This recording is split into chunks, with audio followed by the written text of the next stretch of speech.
We call that on the NYPD. They call it something different in Kissimmee. But yes, the interview with the security guard, he said he had the clicker in his hand. So to answer your question, Shaker sister, Foxy Amazon just did. It was the interview with the security guard. They found out, he said, when he came into the complex, he had the clicker in his hand.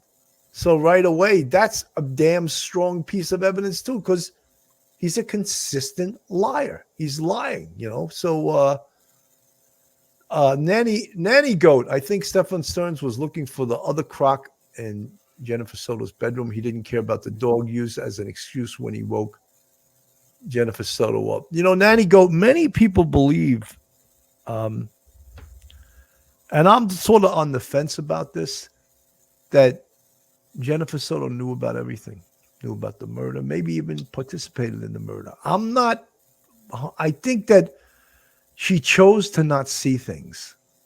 Like she didn't see things that were obvious or should have been obvious to a sane adult, to a mature adult. And she chose not to see it. And does that in itself make her complicit? In my mind, yes, it does. Mike? Yeah, because at the very least, the minimum liability she has is for endangering the welfare of a child, leading to that child's death. That, at the very least, is manslaughter for her. And if we talk about it, why they won't charge her, I think, and we talked about the strategy that the district attorney may use in a homicide case, they have a long time to wait, and they have patience, and there's no hurry to wait to charge Jennifer Soto. So yeah, I don't think she's going to get away scot-free. Yeah, at the very least, not the minimum charges I think for her would be manslaughter. That'd be the absolute minimum I think for her. Foxy Amazon, I love all the things you remember. Stephan Sterns' biggest lie, I'm not much of a shutterbug. Oh, I wanted to kill him. Some of the things he said. Or, you know, instead of saying I drove here, he says, I was making my way toward, like, who talks like that?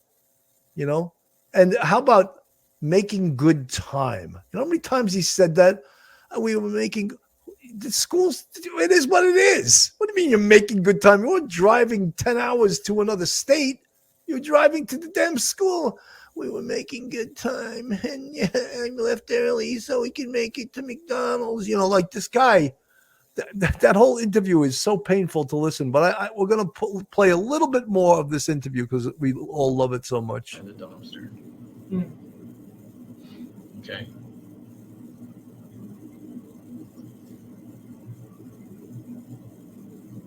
I may have taken some trash with me then. What was in the trash? House trash. House trash? Yep.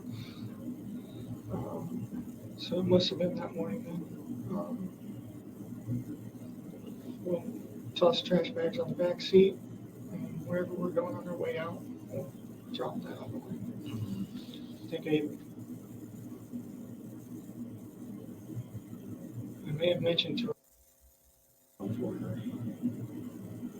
I have to double check. Okay. Was everything in trash bags? I'm sorry? Was everything in trash bags, or was there any items that were just tossed along with the bag?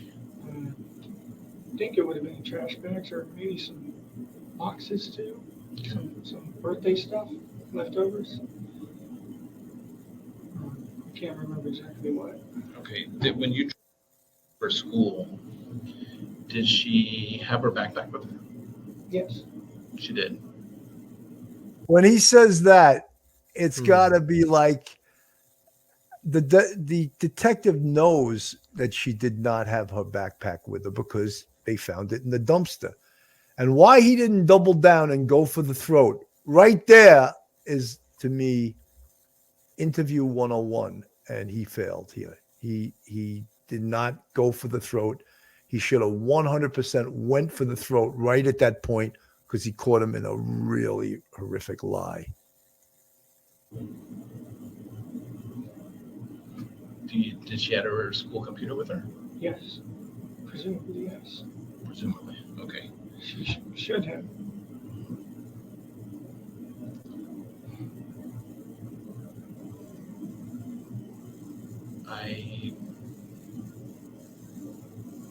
once again, this goes back with the whole honesty thing. There was things in that trash bag that got thrown away that probably shouldn't have been thrown away. Okay. We'll get that in a minute. But right now, our main focus is finding. That is our number one focus right now. Okay. Do you have any idea where she may be? No.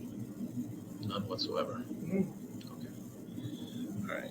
Guys, I just want you to take note also when you watch Stephan Sterns, and someone just raised the point in the chat that he can't maintain eye contact. That is absolutely 100% a sign of not telling the truth. The other thing is he has his arms folded the whole time of the interview. That is called defensive. That is a defensive posture to take. I'm just giving you guys some body language 101. And, you know, I don't have that much faith in body language readers that claim they can tell you but because most detectives, most cops learn how to read body language just through what they do, their job. But to say, oh, he picked his ear, that means, you know, he can't hear. Whatever they try to predict things. But certain things, certain postures, like him folding his arms across his chest, him not being able to maintain eye contact, 100% it does mean something. We'll play a little bit more of this because it's an interesting interview.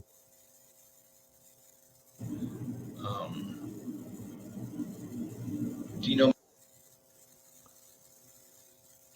Okay. And sounds like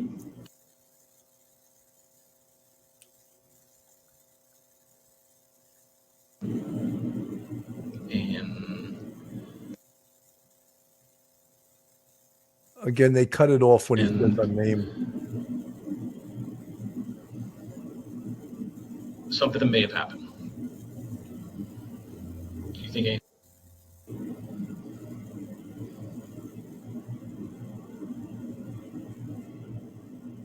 You know, in the chat, his demeanor is not evidence, but his yellow, you said his demeanor is not evidence. That's true, but his demeanor and the way he answers questions is what gives the detectives signals to go in hard or back off or go lighten up.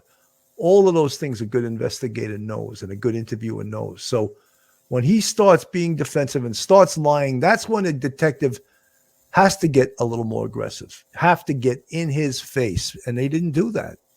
I don't think so. I don't think we're